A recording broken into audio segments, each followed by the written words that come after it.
Shouldering അയനാണ് കേട്ടോ. ഈ shouldering iron വെച്ചിട്ട് നമ്മൾ എന്താ ചെയ്യുന്നതെന്ന് അറിയാമോ? ടൈലറിങ്ങിന് നമ്മൾ ഈ ക്ലോത്തിലൊക്കെ ഉള്ള ഈ പാർട്ടി ഡ്രസ്സൊക്കെ അടിക്കാനും അല്ലാതെ ക്ലോത്തിലൊക്കെ ഉള്ള ഫ്ലവർ കട്ട് ചെയ്യാൻ വേണ്ടിയിട്ടാണ് യൂസ് ചെയ്യുന്നത് കേട്ടോ. ഇത് പ്ലഗാണ് കേട്ടോ. ഈ ഫ്ലവർ ഇങ്ങനെ കട്ട് ചെയ്തെടുക്കുന്നത് ഇതുകൊണ്ടാണ് നമ്മൾ കട്ട് ചെയ്തെടുക്കുന്നത്. അപ്പോൾ കത്തിരിക്ക് കട്ട് ചെയ്യാതെ ഇതുകൊണ്ട് കട്ട് ചെയ്താലുള്ള ഗുണമെന്ന് വെച്ചാൽ നൂലളവ് വരത്തില്ല. അതായത് നൂലൊന്നും നമുക്ക് പിന്നെ തയ്ക്കണ്ട, നൂല് എൻഡ് തയ്ക്കാൻ പറ്റത്തില്ലല്ലോ. ചില ഫ്ലവറൊന്ന് വെട്ടിയെടുത്താൽ നമുക്ക് എൻഡ് തയ്ക്കാൻ പറ്റത്തില്ല. അപ്പോൾ നമുക്കിത് ഇതുകൊണ്ട് കട്ട് ചെയ്താൽ നല്ല ഉരുകിയാണ് വരുന്നത്. അതായത് ഇതിന് ചൂടാകുമ്പോൾ ഇത് ഉരുകി വരും. അപ്പോൾ ഇതുകൊണ്ട് കട്ട് ചെയ്ത് നമുക്കൊന്ന് നോക്കാം കേട്ടോ. എനിക്ക് ഇതിൽ കുത്തിയിട്ടുണ്ട് കേട്ടോ, ഇതിൽ പ്ലഗ് കുത്തിയിട്ടുണ്ട്. ഇത് നമുക്കൊന്ന് ചൂടാക്കി എടുക്കണം. പക്ഷേ ഇത് ചൂടാകുമ്പോൾ നിങ്ങൾ പ്രത്യേകം ശ്രദ്ധിക്കുക, കുട്ടികളുള്ളിടത്തൊന്നും വെക്കരുത്. കാരണം ഇത് ചൂടായി കഴിഞ്ഞാൽ തൊട്ട് കഴിഞ്ഞാൽ ഉരുകി എന്താ പറയുക, ഒരിടം ടച്ച് ചെയ്താൽ മറുവശം കൊണ്ടേ പോവുള്ളൂ. അത്രയ്ക്ക് ഉരുകി അങ്ങ് പെട്ടെന്ന് അറ്റാച്ച്ഡ് ആയി പോകും കേട്ടോ. ഇത് നമ്മളെ ദേഹത്ത് തൊട്ട് കഴിഞ്ഞാൽ ഇവിടെ തൊട്ട് കഴിഞ്ഞാൽ അപ്പുറം ഉരുകി അങ്ങ് പോകും. അത്രയ്ക്ക് ഭയങ്കരമായിട്ട് ചൂടുള്ളതും അതിന് ഈ സൂചി മുന പോലെ അല്ല, നീഡിൽ പോലെ ഇരിക്കുന്നത് കൊണ്ട് നമുക്കിത് പെട്ടെന്ന് നമ്മുടെ ശരീരത്തിലോട്ട് കയറിപ്പോകും. അതുകൊണ്ട് ഇത് വയ്ക്കുമ്പോൾ നിങ്ങൾ സൂക്ഷിച്ച് വയ്ക്കുക. പിന്നെ അതുപോലെ തന്നെ നിങ്ങൾ എവിടെയെങ്കിലും ഇത് തറയിൽ വയ്ക്കുകയാണെങ്കിൽ തടി ഭാഗത്തോ തുണികളുള്ളിടത്തോ പേപ്പറോ ഒന്നുള്ളിടത്ത് വെക്കരുത്.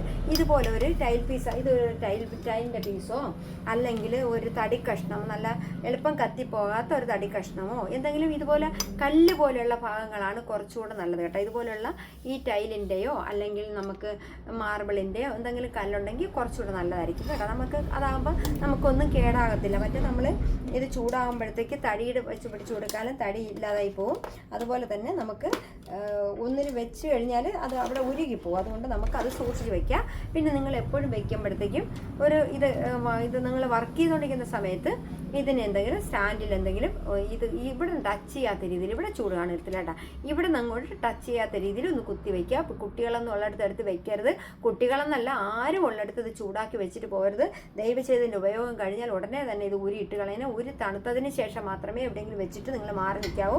കാരണം ആരും അറിയത്തില്ല, വന്ന് പിടിച്ചു കഴിഞ്ഞാൽ ഇങ്ങനെ ഒട്ടിപ്പിടിക്കും. നമ്മളെ ഇത് സ്കിന്നോടുകൂടെ ഒട്ടി അങ്ങ് പിടിക്കും. പിന്നെ ഭയങ്കര ഡേഞ്ചറാണിത്. അതുകൊണ്ട് നിങ്ങൾ പ്രത്യേകം സൂക്ഷിക്കുക. പക്ഷെ നമുക്ക് നമ്മുടെ ആവശ്യങ്ങൾക്ക് ഉപയോഗിക്കാം. നമുക്ക് ചില സാധനങ്ങൾ ഡേഞ്ചർ ആയാലും ഉപയോഗിച്ചാലേ പറ്റുള്ളൂ അല്ലേ. അപ്പോൾ നമുക്കിന്ന് ഇതിപ്പോൾ ഞാൻ ഇത് ഇവിടെ വെക്കുവാണ് കേട്ടോ, ഇവിടെ വെക്കുവാണ്. ഇതുപോലുള്ള സ്പേസിലോ അല്ലെങ്കിൽ എന്തെങ്കിലും ഒരു മറ്റേ എന്തെങ്കിലും കട്ടിയുള്ള ഉരുകാത്ത എന്തെങ്കിലും ഒരു പാത്രത്തിലൊരു നമ്മളെ ഗ്ലാസ് പോലെയുള്ള ഉയർന്ന പാത്രം ഇതിൽ വെച്ച് അങ്ങ് ഇട്ടേക്കണം. അപ്പം നമുക്ക് ഉരുകി പിടിക്കൂല. ഇങ്ങനെ ഗ്ലാസ്സിൽ എന്തെങ്കിലും ഇട്ട് വെച്ചിരുന്നാൽ മതി, ഒരു പൊട്ടാത്ത രീതിയിലുള്ള എന്തെങ്കിലും ഒരു ഇതിനകത്ത്. അതുപോലെ തന്നെ നമുക്കിതാ ഈ പൂവാണ്, ഇതിൽ നിന്നാണ് നമുക്ക് പൂ വെട്ടിയെടുക്കേണ്ടത് കേട്ടോ. അപ്പം നമുക്കിതിനെ എങ്ങനെ വെട്ടണമെന്ന് നോക്കാം. ഇത് നമുക്ക് ഇപ്പോൾ ചൂടായി വരുന്നുണ്ട്. ചൂടാകുമ്പോൾ നമുക്കറിയാൻ പറ്റും. ചൂടായെന്ന് നിങ്ങൾ കൈ കൊണ്ടൊന്നും തൊട്ട് നോക്കരുത് കേട്ടോ. ചൂടാകുമ്പോൾ നമുക്കറിയാൻ പറ്റും ഇതൊരുമാതിരി പഴുത്ത് ഇതിൻ്റെ കളർ മാറി വരും. അപ്പോൾ നമുക്കറിയാം, അല്ലെങ്കിൽ തുണിയിൽ തന്നെ തൊട്ട് നോക്കുമ്പോൾ അറിയാൻ പറ്റും. ഇതാണ് നമുക്ക് വെട്ടാനുള്ള ഡിസൈൻ കേട്ടോ. അപ്പോൾ നമുക്കിതൊന്ന് കുറച്ചുകൂടെ ക്യാമറ അടുപ്പിച്ച് വയ്ക്കാം.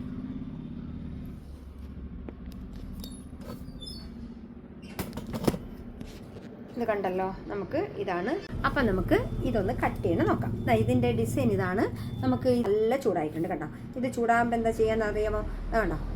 കണ്ടോ തക്കനെ തൊട്ടാൽ മതി, ഇതിങ്ങനെ ഉരുകി പോരും. അപ്പം നമുക്ക് ഇതിൻ്റെ പൂക്കൾ വെട്ടിയെടുക്കാം. അപ്പോൾ ഇതിൻ്റെ പൂ വെട്ടേണ്ടതെന്ന് വെച്ചാൽ ഏത് പൂവാണോ നമുക്ക് വേണ്ടത് ആ പൂവിൽ ആ തുണിയുള്ള ഭാഗം മാത്രം, ഇത് നെറ്റ് മാത്രമല്ല കേട്ടോ, എല്ലാ തുണിയിലും വെട്ടിയെടുക്കാൻ പറ്റും കേട്ടോ. പിന്നെ ഒരുപാട് കട്ടിയുള്ള തുണിയൊക്കെ ആണെന്ന് പറയുമ്പോൾ നമുക്ക് അത്രയും പെർഫെക്റ്റായിട്ട് വെട്ടിയെടുക്കാൻ പറ്റത്തില്ല. പിന്നെ കുറച്ച് സമയം വെച്ചുകൊണ്ടിരിക്കേണ്ടി വരും. ഇതാകുമ്പോൾ നമുക്ക് പെട്ടെന്ന് വെട്ടിയെടുക്കാം കേട്ടോ. ഈ നെറ്റായതുകൊണ്ട് ഇത് ഒരു ഗ്ലിറ്ററുള്ള തുണിയാണ് കേട്ടോ. ആ ഗ്ലിറ്റ് പൂവാണ് നമുക്കിവിടെ വെട്ടിയെടുക്കേണ്ടത്.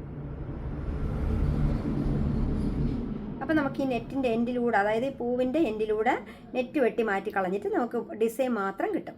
അപ്പോൾ നമുക്കിതൊന്ന് തയ്ച്ചെടുക്കാൻ വേണ്ട, നൂലളവത്തില്ല. പിന്നെ നെറ്റിൽ നൂലളവത്തില്ല, എന്നാലും ഇങ്ങനെ വെട്ടിയെടുക്കുമ്പോൾ കുറച്ചൊരു ഭംഗിയാണ്. കാരണം ഉരുകി ആ ഡിസൈൻ മാത്രമായിട്ട് നമുക്ക് കിട്ടും. അല്ലാതെ നമ്മൾ വെട്ടുമ്പോൾ ഈ തുണിയുടെ കുറച്ച് ഭാഗങ്ങളൊക്കെ എങ്ങനെ വെട്ടിയാലും കുറച്ച് ഭാഗങ്ങൾ അവിടെ ഇരിക്കും കേട്ടോ. അപ്പോൾ അതുകൊണ്ട് നമുക്കിത് വളരെ യൂസ്ഫുള്ളാണ്. പക്ഷേ ഇത് സൂക്ഷിച്ചില്ലെങ്കിൽ വളരെ ഡേഞ്ചറുമാണ്. അപ്പോൾ നമ്മൾ ഇതാണ് ഇത് നമുക്ക് കാണിച്ചത്. ഇത് വയ്ക്കുക. ആദ്യം നിങ്ങൾ ഇതൊരിടത്ത് വയ്ക്കുക, എന്നിട്ട് വേണം ഇതെടുക്കാം കേട്ടോ. ഇതിപ്പോൾ നമുക്ക് ഇങ്ങനെ പൂക്കൾ കിട്ടി കേട്ടോ. നമുക്ക് ഇങ്ങനെയാണ് കിട്ടുന്നത്. ഇത് നമ്മൾ തുന്നി പിടിപ്പിക്കുകയാണ് ചെയ്യേണ്ടത്. കൈ കൊണ്ട് തുന്നി പിടിപ്പിക്കണം. കൈ വെച്ച് തയ്ച്ചാലും മതി. ഇതിപ്പോൾ നമുക്ക് എല്ലാം തയ്ക്കേണ്ട. ഇതുപോലെ ഇവിടെ ഇത്ര ഇങ്ങനെ തയ്ച്ചാൽ മതി. ഇവിടെ ഇങ്ങനെ ഇളകി കിടക്കുന്ന രീതിയിൽ ഇട്ടേക്കണം. നമുക്ക് അത് തയ്ക്കുമ്പോൾ നിങ്ങൾക്ക് മനസ്സിലാവും. അത് കുറച്ച് ഇങ്ങനെ ഫിറ്റ് ചെയ്യാനുണ്ട് കണ്ടോ. ഇത് കണ്ടോ, ഇതിങ്ങനെയാണ് നമുക്ക് കിട്ടുന്നത്. കണ്ടോ, നല്ല ഭംഗിയായിട്ട് ഏത് ഡിസൈൻ ആയിരുന്നാലും നമുക്കിങ്ങനെ ഭംഗിയായിട്ട് നല്ല ഡിസൈൻ്റെ ഒരു തുണിയുടെ അംശമില്ലാതെ നമുക്ക് കട്ട് ചെയ്തെടുക്കാൻ പറ്റും കേട്ടോ. അപ്പോൾ നമുക്ക് ഏത് പൂക്കൾ വേണമെങ്കിലും കട്ട് ചെയ്യാം. ഇനി ഒരു ചെറിയ പൂടെ കട്ട് ചെയ്തെടുക്കാം. അപ്പോൾ നമുക്കിപ്പോൾ ഇതിൻ്റെ ഈ ഉള്ളിലുള്ള ഒരു പോർഷൻ മാത്രമേ മതിയെങ്കിൽ അത് മാത്രമായിട്ട് കട്ട് ചെയ്തെടുക്കാം.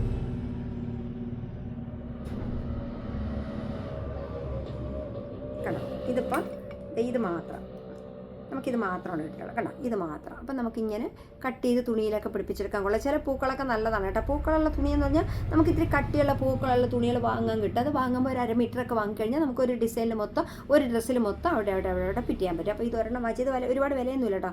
ഓൺലൈനിൽ 450 രൂപ അങ്ങോട്ടേ ഉള്ളൂ. ഒരെണ്ണം വാങ്ങി വെച്ചിരുന്നാൽ ഇതുപോലെ നിങ്ങൾക്ക് ഒരുപാട് ഡിസൈൻ ചെയ്യാൻ പറ്റും.